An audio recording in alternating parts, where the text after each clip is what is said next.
Good, Mike. I like your headgear. Thank you. I thought I'd be smurfing my Smurf off today, so Yeah, there you you go. are. Chris, congratulations on such a gorgeously animated movie. Really, it's so beautiful from all the different experimental mediums that you guys go down. You Yeah, guys take a lot of risks, and it looks gorgeous on screen. I can't. thank you. I wanted to ask, as a director, where do you find the balance between some of the traditional elements that have been established for the Smurfs since 1958 to some of the more contemporary elements, like turntables in Smurf Village and Yeah, things like that?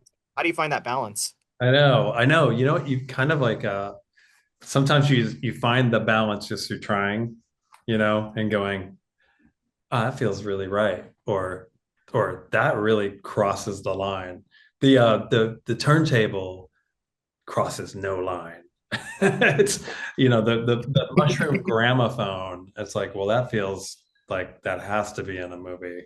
And for me, you mentioned, Peyo and the original comics, that was a sort of a, the blueprint, like the the thing to always reflect back on, always go to, always look back to. Are we doing it? Are we honoring that, aesthetically, movement wise? Because I actually felt those comics, when you look at those comics, they move. Like I read them, I'm like, they're alive, right?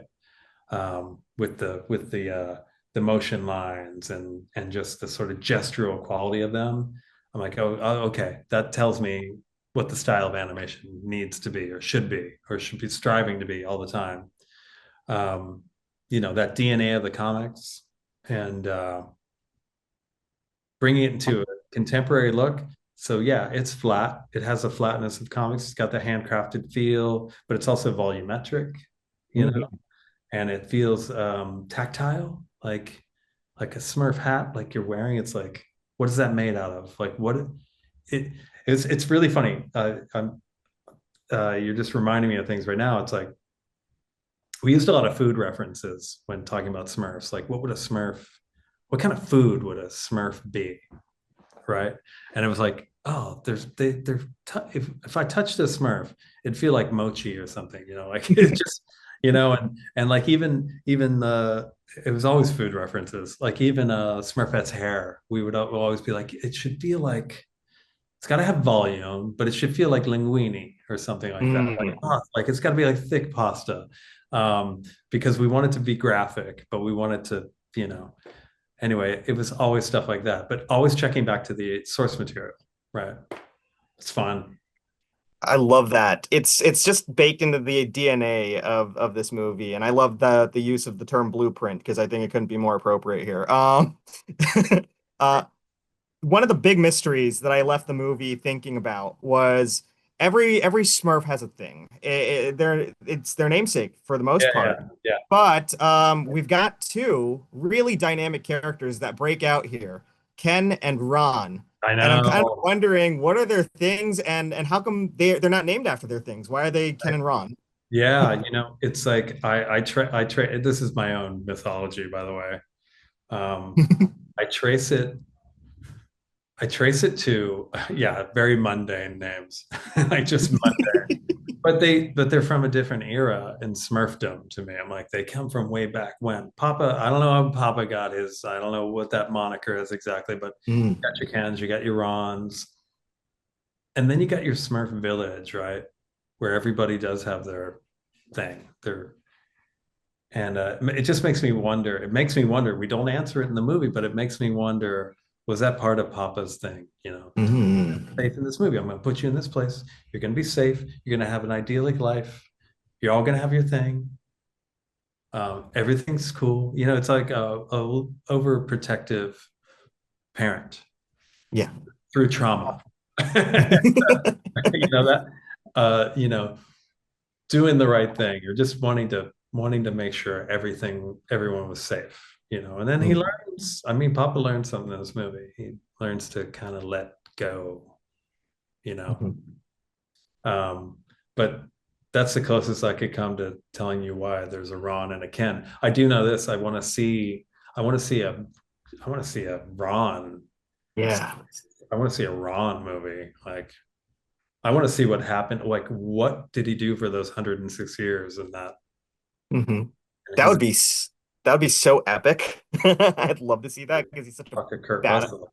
Get Kurt Russell to Yeah, be he's one of the other questions that I had, and one of the wonderful themes about this movie. This is a movie about kindness at a time when I think the world really needs it. And I love that we're getting a surplus of blue heroes talking about kindness. And to paraphrase a line in one of the other movies that I saw about kindness and blue heroes, kindness is kind of the punk rock these days. We kind of need this, and I like that. it's so great. And I think that we see this message really persisting at the end of this movie. When folks, families, and kids leave this movie and step back out into the world after being immersed in the Smurf village, what is that one takeaway about kindness that and the themes of this movie that you want them to bring back into the world? Yeah, I think it's kindness in this film. It's like holy water to a vampire, for the villains. It's like you can't, it's hard to deal with kindness when you haven't been exposed to it. And then you take that kindness and you mix it in with this community that's all believes in it. It becomes a superpower, right? And that's the takeaway from the movie, I think, is yeah, kindness is at the center, but community, family, and I also think this is a good message too, or something to think about is like there's a lot of individual thinking around like how can I make my impact as an individual, as like me, as a I don't know, I feel like in society there's almost like a little bit of a separation, like everything is separated off, and a lot of like individuals shining a light on themselves, which I get because everybody is searching for an identity and everybody should express themselves as individuals.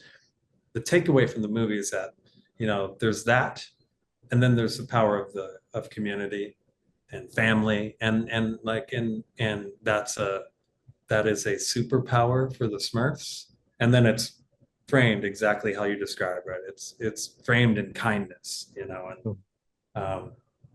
I think for me, that was like a really important message. That's really beautiful, Chris. And so is this movie. It's just as beautiful as this movie.